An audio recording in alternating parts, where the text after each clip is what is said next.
बात करने के लिए लॉगिन करें www.astrotak.com।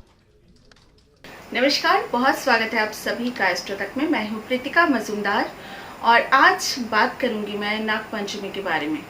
इस साल सावन की महीना शुरुआत हुई है 14 जुलाई से और सावन के महीने कई व्रत और त्योहार पड़ते हैं, ये तो सभी हम लोग जानते हैं। इन्हीं में से एक त्योहार जो है नाग पंचमी सावन के महीने में है। तो इस वर्ष सावन की शुक्ल पक्ष की पंचमी तिथि को नाग पंचमी मनाई जाती है और इस वर्ष जो है वो नाग पंचमी का जो व्रत है वो 2 तारीख को मनाया जाएगा, 2 अगस्त को। मंगलवार का दिन होगी और मान्यता है कि नाग पंचमी के दिन नाग देवता की पूजन किया जाता है, ये तो सभी को पता है, हम सभी का। और पंचमी के दिन नाग देवता की पूजन करने से सभी मनोकामनाएं पूर्ण होती हैं। पौराणिक काल से ये मान्यता है कि देवी देवता की तरह जो है नाग का भी पूजन किया जाता है और नाग पंचमी के दिन नाग देवता का विधि विधान से पूजा करने से मनोकामना पूर्ण होती हैं। और साथ ही नाग पंचमी के अवसर पर कि इस दिन जो है पूजा पाठ की जाती है और नाग पंचमी का पूजा करने से जिन लोगों का राहु और केतु का प्रभाव है अपने जन्म पच्ची, आप कोई अच्छे एस्ट्रोलॉजर को आप दिखाइए, आप देखिएगा अगर किसी के जन्म पच्ची में राहु और केतु अगर कमज़ोर दिख रही है या फिर राहु और केतु ठीक नहीं है, राहु और केतु का बुरे प्रभाव है आपकी जन्म कुंडली में, तो इससे आप काल सर्प दोष भी है किसी का, तो नाग पंचमी के दिन नाग को पंचामृत से स्नान कराइए या फिर दूध अर्पित कीजिए। जहाँ शिवलिंग के ऊपर नाग शिवलिंग के साथ रखा हुआ है, जहाँ शिवलिंग और नाग एक साथ पूजन किया जाता है, ऐसे मंदिर में आप जाइए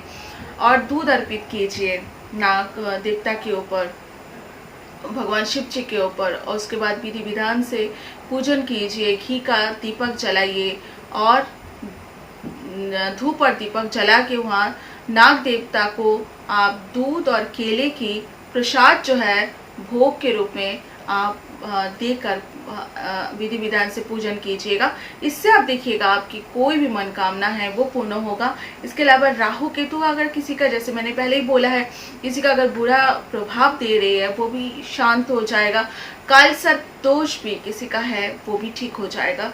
ये बहुत सारे चीज़ें होती है। हम हिंदू धर्म में मान्यताओं के अनुसार अगर कोई दिल से, कोई अगर विश्वास के साथ पूजन करते हैं तो ज़रूर इफेक्ट होता है, ज़रूर। जो अभी मैं काल सर्प दोष की बात बोल रही हूँ तो भी समाप्त हो जाता है, काल सर्प दोष का जो असर है वो कम हो जाता है। और इसके अलावा जो है धार्मिक मान्यता के अनुसार नाग पंचमी के दिन चांदी से निर्मित नाग नागिन का जोड़ा बनवाए और आप उसका पूजन करने की पश्चात बहते हुए जल में प्रवाहित कर दीजिए, ये भी आपके लिए अच्छा रहेगा। नाग पंचमी के दिन अगर संभव हो तो किसी ऐसे शिव मंदिर में आप जाइए जहाँ शिव जी के साथ, शिव जी की मूर्ति पर नाग नहीं है, वहाँ प्रतिष्ठित आकर आप करवा देंगे।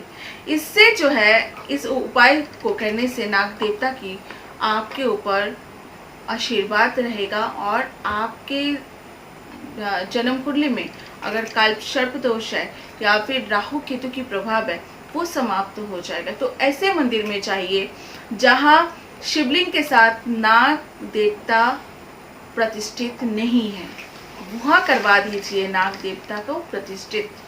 तो इससे आपके जो असर जो है आपके ऊपर काल सर्प दोष के, राहु केतु की असर कम हो जाता है।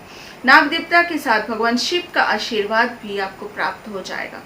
नाग पंचमी के दिन चंदन के लकड़ी से बने 7 मौली आपको शिव मंदिर में चढ़ाने से आपकी भाग्य की डोर जो है, भाग्य जो है वो खुल जाते हैं। साथ ही इस दिन शिव जी को चंदन की लकड़ी या चंदन की इत्र चढ़ाते चढ़ाने से आपको सौभाग्य की प्राप्ति होगी। तो ये जो आप चंदन की इत्र है, आप शिव मंदिर में जाके चढ़ाया जा सकता है। और जहाँ ऐसे जगह में आप जा सकते हैं जहाँ बहुत पुराना मंदिर है और कोई देख रेख नहीं करता, और वहाँ जाके आप अगर ऐसे मंदिर का साफ सफाई कर देते हैं और वहाँ साफ सफाई करने के बाद शिवलिंग के ऊपर जल अर्पित करते हैं, दूध अर्पित करते हैं और धूप दीप जला के वहाँ पूजन करते हैं, इससे आपका नाग पंचमी का जो आशीर्वाद जो है वो आपको मिलेगा। साथ ही शिव जी का भी आशीर्वाद आपको मिलेगा। नाग देवता की आशीर्वाद और शिव जी दोनों का आशीर्वाद आपको प्राप्त होगा।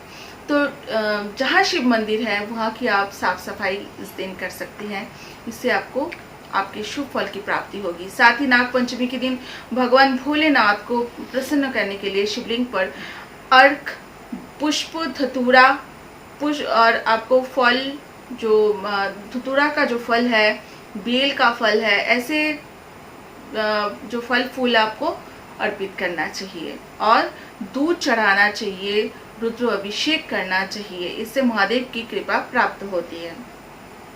नाग पंचमी के दिन किसी शिव मंदिर की, जैसे मैंने पहले बोला, कोई भी से आप अगर दूर नहीं जा सकते हैं, बहुत ज़्यादा आसपास की कोई भी मंदिर आप देख लीजिएगा, वहाँ की सफाई आप कर दीजिएगा।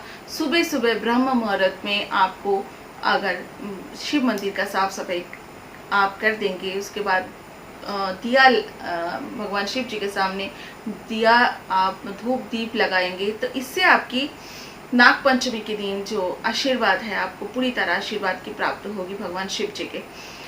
और इसके अलावा जो है कोई भी शिव मंदिर का नवनिर्माण कर सकते हैं, इससे भी भगवान शिव का आशीर्वाद आपको प्राप्त हो सकते हैं। अगर कोई शिव मंदिर टूट फूट हो रही है या फिर टूट रही है, दीवारें खराब हो रही है, उसको आप ठीक करवा सकते हैं नाग पंचमी से पहले। इससे भी आपका अगर कल्प सर्प दोष है, राहु केतु का कोई भी बुरी प्रभाव आपके जन्म पक्षी में है, वो समाप्त हो जाएगा, वो कम हो जाएगा। नाग पंचमी के दिन पूजा के दौरान आपको जैसे ओम नमः शिवाय का जप करना चाहिए।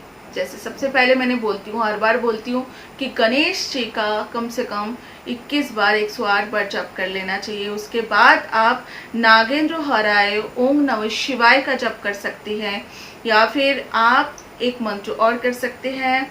नाग पंचमी के दिन आप ओम नागकुलाय विद्महे विषदंताय धीमहि सर्पो प्रचोदयात्, इस मंत्र का आप जप कर सकते हैं। ये भी आपके लिए नाग पंचमी के दिन अच्छा होगा। अगर कोई इतना बहुत ज़्यादा छोटा मंत्र किसी को चाहिए तो ओम नमः शिवाय का जप कर सकते हैं, या फिर नागेंद्र हराय ओम नमः शिवाय का जप कर सकते हैं। इससे आपको सौभाग्य की प्राप्ति होगी, इससे आपको भगवान शिव का कृपा प्राप्त होगा और नाग देवता का जो आशीर्वाद प्राप्त होगा। तो ये मंत्र एक मंत्र और है जो कि आप उस दिन कर सकते हैं, जो कि थोड़ा सा आपका टाइम ज़रूर लेंगे। ओम नाग देवताय नमः, या फिर इसके साथ साथ ओम नाग देवताय नमः, ओम नागकुलाय विद्महे विषदंताय धीमहि तन्नो सर्पो प्रचोदयात्, इस मंत्रों का आप जितना ज़्यादा जप कर सकते हैं। एक माला, दो माला, एक माला होता है 108 बार, दो माला आपको 2 माला ऐसे ही 2 माला 3 माला 5 माला ऐसे अगर आप 11 माला करेंगे तो बहुत अच्छा होगा।